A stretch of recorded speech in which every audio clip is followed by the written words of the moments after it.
প্রিয় শিক্ষার্থীরা, আসসালামু আলাইকুম। আশা করি সবাই ভালো আছো। আজকে আমি চলে আসলাম আরেকটি নতুন পর্বে। আজকে পর্বে আলোচনা করব অনুসরণী 3.1 64 পৃষ্ঠার 3 ও 4 নম্বর অঙ্ক নিয়ে। তো তোমরা ক্লাসটি প্রথম থেকে শেষ পর্যন্ত দেখবা। আমি তোমাদেরকে সহজভাবে বুঝিয়ে দেওয়ার চেষ্টা করবো ইনশাআল্লাহ। আর আমার ক্লাসটি ভালো লাগলে অবশ্যই চ্যানেলটি সাবস্ক্রাইব করে তোমরা আমার পাশে থাকবে এবং ভিডিওতে একটি লাইক করে দিবে। তো চলো আমরা অঙ্কগুলো শুরু করি। তো প্রথমে দেখতে পাচ্ছ যে নিচের সংখ্যাগুলোকে সংখ্যা রেখায় স্থাপন করো। অর্থাৎ এখানে যে দেখতে পাচ্ছ ধনাত্মক ঋণাত্মক সংখ্যাগুলো দেওয়া আছে, এগুলোকে আমাদের সংখ্যা রেখায় প্রকাশ করতে হবে। অর্থাৎ সংখ্যা রেখায় আমাদের কি করতে হবে? স্থাপন করতে হবে। তো সংখ্যা রেখা কি? সংখ্যা রেখা হচ্ছে তোমার বিভিন্ন সংখ্যা ঋণাত্মক ধনাত্মক শূন্য সহকারে অর্থাৎ রেখা দ্বারা আঁকাকে সংখ্যা রেখা বলে। এই যে তোমরা এখানে দেখতে পাচ্ছ একটা রেখা টানা আছে, এটা হচ্ছে সংখ্যা রেখা। অর্থাৎ রেখা দ্বারা সংখ্যা স্থাপন করাকেই সংখ্যা রেখা বলে। ঠিক আছে?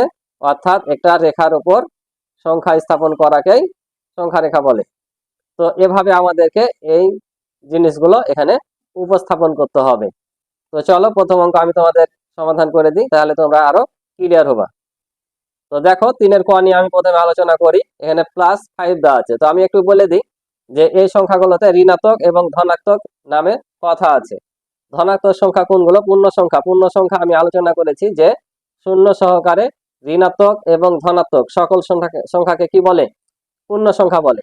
তো সংখ্যা রেখায় শূন্য ডান পাশের গুলোকে বলে ধনাত্মক সংখ্যা, আর বাম দিকের গুলোকে বলে ঋণাত্মক সংখ্যা। ধনাত্মক সংখ্যাকে প্লাস দ্বারা উপস্থাপন করা হয়, অর্থাৎ প্লাস চিহ্ন দ্বারা লেখা হয়, আর ঋণাত্মক গুলোকে তোমার মাইনাস চিহ্ন দ্বারা লেখা হয়। তো প্লাস সংখ্যা যেগুলো আছে সেগুলো তোমার সংখ্যা রেখা অথবা শূন্য ডান দিকে বসবে, আর ঋণাত্মক গুলো অর্থাৎ যেগুলো মাইনাস সংখ্যা সেগুলো সংখ্যা রেখার বামে যাবে। তো প্রথমে আমরা দেখি একটু কিছু কথা লিখতে হবে। এখানে তোমরা দেখতে পাচ্ছ যে এই কথাগুলো তোমাদের প্রথমে লিখে নিতে হবে যে সংখ্যা রেখায় প্রথমে শূন্য বিন্দু চিহ্নিত করি। অর্থাৎ একটা এই যে সংখ্যা রেখা এখানে দেখতে পাচ্ছ তোমরা, এই রেখাটা আমাদের আগে নিতে হবে। ঠিক আছে? এই রেখাটা নেওয়ার পর আমাদের এই যে শূন্য বিন্দু, এই শূন্য বিন্দু আছে, এই শূন্য বিন্দুটা এখানে কি করতে হবে? এখানে আমাদের চিহ্নিত করতে হবে।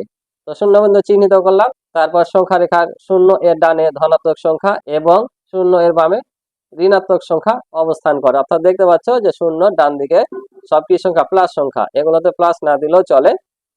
আর বাম দিকের গুলো হচ্ছে মাইনাস সংখ্যা অবস্থান করে। ঠিক আছে? তাহলে আমরা এখন এখানে কি উপস্থাপন করব? আমরা এখন এখানে +5 বসাবো। অর্থাৎ সংখ্যা রেখায় আমাদের উপস্থাপন করতে হবে। তাহলে এখানে আমরা লিখলাম যে +5 স্থাপনের জন্য শূন্য বিন্দু ডান দিকে 5 একক দূরের বিন্দুটিকে, অর্থাৎ এই যে দেখতে পাচ্ছ এগুলো এক একটা একক বলে বা ধাপ বলতে পারো, যাই বলো না কেন। ঠিক আছে? তো এই অঙ্কটা কিন্তু দেখবা যে অনেক বড় করে দেওয়া আছে। আমি তোমাদেরকে ছোট করে এটা করে দিয়েছি, বুঝতে পারছো?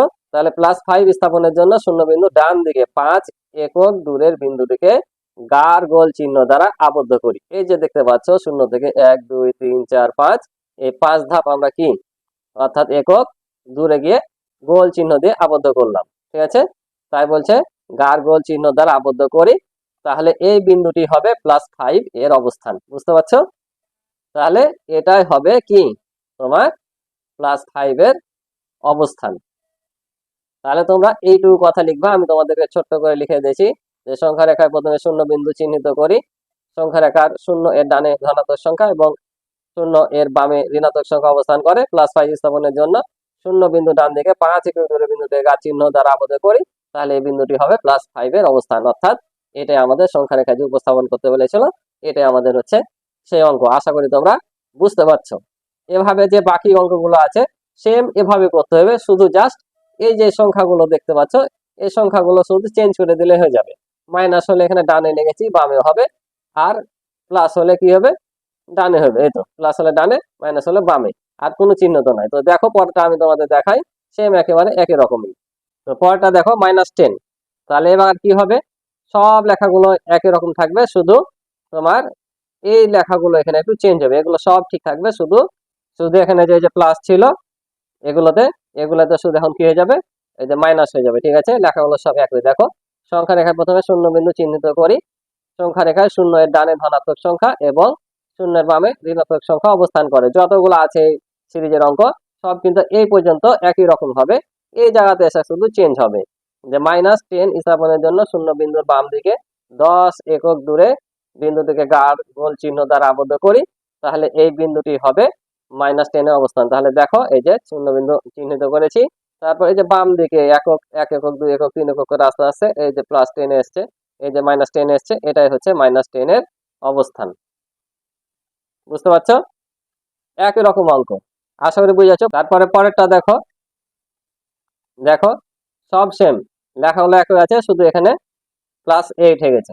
একই রকম, যে +8 স্থাপনের জন্য শূন্য বিন্দু ডান দিকে 8 একক দূরে বিন্দুটি গাঢ় চিহ্ন দ্বারা আবদ্ধ করি, তাহলে এই বিন্দুটি হবে +8 এর অবস্থান। বুঝতে পারছো? এই যে এটা এখানে কি আসছে, +8 আসছে, সবগুলো একই রকম। তো তোমরা উঠে নিবা, একই রকম যেহেতু অঙ্ক, সেহেতু আমি তোমাদের শুধু জাস্ট করে দিলাম, ঠিক আছে। তারপর এটা দেখে নাও, একই রকম লেখা, সংখ্যা রেখা প্রথমে শূন্য বিন্দু চিহ্নিত করি, সংখ্যা রেখা শূন্য ডানে ধনাত্মক এবং বামে ঋণাত্মক, এভাবে লেখা আছে। এবার -1 স্থাপনের জন্য শূন্য বিন্দু বাম দিকে 1 একক দূরে বিন্দুটি গাঢ় গোল চিহ্ন দ্বারা আবদ্ধ করি, তাহলে এই বিন্দুটি হবে -1 এর অবস্থান। অর্থাৎ এই যে দেখো -1 এর অবস্থান এইটা। বুঝতে পারছো? এবার পরেরটা দেখো, এটাও সেম, -6 স্থাপনের জন্য শূন্য বিন্দু বাম দিকে 6 একক দূরের বিন্দুটিকে গাঢ় গোল চিহ্ন দ্বারা আবদ্ধ করি, তাহলে এই বিন্দুটি হবে -6 এর অবস্থান। একেবারে সিম্পল অঙ্ক। কি খুব কঠিন লাগছে? কঠিন না, কিন্তু একেবারে ইজি অঙ্ক। লেখাগুলো একটা মুখস্থ করলে তোমাদের এখানকার 5টা অঙ্কই কমপ্লিট। শুধু এই জায়গাগুলো তোমরা চেঞ্জ করে দিলে তোমাদের হয়ে গেল। এখান পর্যন্ত লেখা সব একই। তাহলে এবার আলোচনা করার কথা ছিল আমাদের কয় নাম্বার? 4 নাম্বার, যে বলছে দেখো যে কোনো একটি নির্দিষ্ট দিনে বিভিন্ন দেশের 4টি স্থানে তাপমাত্রা তালিকা নিম্নে উল্লেখ করা হলো। অর্থাৎ এখানে 4টি স্থানের তাপমাত্রা দেওয়া আছে, ফাঁকা কলাম দেওয়া আছে, দেখতে পাচ্ছ।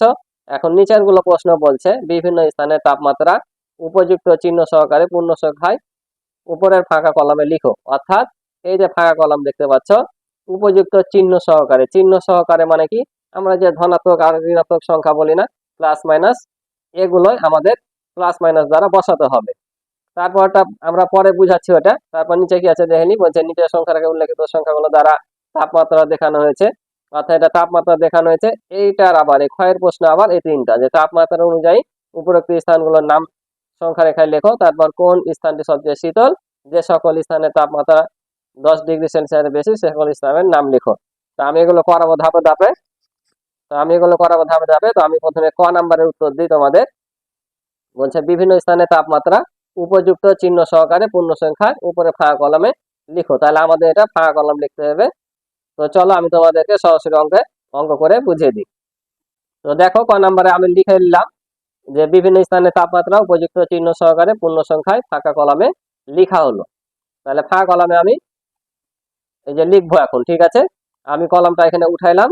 এখন এই যে ফাঁকা কলম দেখতে পাচ্ছ, এই ফাঁকা কলমে আমরা কি করব, এই নির্দেশনা অনুযায়ী আমরা এখানে বসাবো। কি বসাতে বলেছিল, যে উপযুক্ত চিহ্ন সহকারে, অর্থাৎ প্লাস মাইনাস চিহ্ন সহকারে আমাদের কি করতে হবে, বসাতে হবে। তাহলে এখানে বলেছে দেখো ঢাকা 0 ডিগ্রি সেলসিয়াস এর উপরে বলেছে। আমরা যখন কোন সংখ্যা বলেছিলাম যে সমতল ভূমি থেকে উপরে যায়, তখন সেটা কি হয়, ধনাত্মক বাড়তে থাকে। আর যদি বাড়তে থাকে সেটা কি হয়, ধনাত্মক সংখ্যা প্লাস চিহ্ন সহকারে বসাতে হয়। তাহলে আমরা কি এখানে বলেছে 0 ডিগ্রি সেলসিয়াসের উপরে 15 ডিগ্রি সেলসিয়াস, অর্থাৎ স্বাভাবিক থেকে উপরে। তার মানে কি হবে, বাড়ছে, বাড়লে কি হবে, প্লাস হবে। তাহলে আমাদের এখানে কি বলছে, +15। তাহলে আমরা এখানে বসিয়ে দিলাম কি, +15 বসিয়ে দিলাম, ঠিক আছে, অর্থাৎ +15। তারপরে বলেছে দেখো যে 0 ডিগ্রি সেলসিয়াসের এর নিচে, 0 ডিগ্রি সেলসিয়াসের নিচে, শূন্যটা হচ্ছে স্বাভাবিক, বুঝেছো, শূন্যটা হচ্ছে স্বাভাবিক, অর্থাৎ মিডিল পয়েন্ট। 0 থেকে উপরে গেলে প্লাস আর নিচে আসলে মাইনাস, ঠিক আছে। সংখ্যা রেখা যেমন করলে না, যে 0 বিন্দু ডান দিকে যদি যায় তাহলে প্লাস, আর যদি বাম দিকে আসে তাহলে কি হয়, মাইনাস। তো এরকম শূন্যটা হচ্ছে স্বাভাবিক, যদি উপরে যায় তাহলে হবে প্লাস, আর যদি নিচে আসে তাহলে হবে মাইনাস। তাহলে 0 ডিগ্রি সেলসিয়াসের নিচে বলেছে, তো নিচে বললে আমাদের কি হবে, তাহলে এটা হবে মাইনাস। তাহলে আমরা এখানে বসিয়ে দেবো -5। বুঝতে পারছো? তাহলে আমরা এখানে -5 বসে দিলাম। আবার বলছে দেখো মস্কো বলেছে 0 ডিগ্রি সেলসিয়াসের নিচে, এটাও নিচে বলেছে, তাহলে এটাও কি হবে, এটাও -10। তাহলে আমরা এখানে বসে দিলাম -10, ঠিক আছে না। তারপর রিয়াদ বলেছে 0 ডিগ্রি এর উপরে 20 ডিগ্রি সেলসিয়াস, এবার উপরে বলেছে। তাহলে উপরে বললে আমাদের কি করতে হবে, উপরে বললো প্লাস ধনাত্মক সংখ্যা, তাহলে আমরা এখানে কত বসাবো, এখানে বসে দেবো +20। 20। ঠিক আছে, তাহলে এটাই ছিল তোমার উপযুক্ত চিহ্ন সহকারে এই ফাঁকা ঘরগুলো পূরণ করতে বলেছিল, আমরা পেয়ে গেলাম। যে এটা উপরে বলেছিল তাই প্লাস, এটা নিচে, এটাও নিচে তাই দুটা মাইনাস, এটা প্লাস, এটা উপরে বলেছিল তাই প্লাস। এবার পরেরটা কি বলেছে দেখো, তোমরা বই দেখো, খ নম্বরে লেখা আছে যে নিচের সংখ্যা রেখায় উল্লেখিত সংখ্যাগুলো দ্বারা তাপমাত্রা দেখানো হয়েছে। এখন তাপমাত্রা অনুযায়ী উপরোক্ত স্থানগুলোর নাম সংখ্যা রেখায় লিখো। অর্থাৎ এখানে যে সংখ্যা রেখা দেওয়া ছিল, এই সংখ্যা রেখাতে বলছে তাপমাত্রা অনুযায়ী তোমার স্থানগুলোর নাম লিখতে বলছে। তো আমি লিখলাম যে তাপমাত্রা অনুযায়ী স্থানগুলোর নাম সংখ্যা রেখায় লেখা হলো। তাহলে এই যে সংখ্যা রেখা দেওয়া আছে, এখন কোথায় কোনটা বসবে আমাদের বসাতে হবে। তো এই যে এখানে দেখো কোনটা কত ডিগ্রি ছিল, আমরা সেটা থেকে পাবো যে ঢাকা ছিল 15 ডিগ্রি, আমরা যে ফাঁকা কলমে পেয়েছি যে 15 ডিগ্রি সেলসিয়াস, তাই কি না? তো প্লাস না মাইনাস? প্লাস। তাহলে প্লাস হলে সংখ্যা রেখার কোন দিকে বসে? ডান দিকে বসে। আর মাইনাস হলে কোন দিকে বসে? এ বাম দিকে বসে।